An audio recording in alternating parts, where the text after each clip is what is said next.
भाई नहीं है। अरे नुमान भाई आप आइए।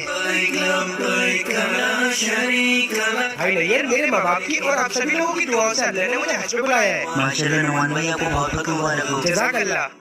मैं आपके लिए लजीज गर्मा गर्म बकरा दम बिरयानी लेकर आया था। बहुत बहुत शुक्रिया आपका। शुक्रिया से काम नहीं चलेगा, आपको भी अपने घर का हमें कुछ खिलवाना पड़ेगा। अभी मैं मानूंगा कि आपके हमारे भी सारे गिले शिकवे दूर हो गए। मेरी नुमान भाई लेकिन मेरे घर पे जो पका है वो मैं आपको नहीं खिला सकता। क्यों नहीं खिला सकते? क्योंकि मेरे घर पे जो पका है वो मेरे लिए तो जायज है लेकिन आपके लिए हराम है।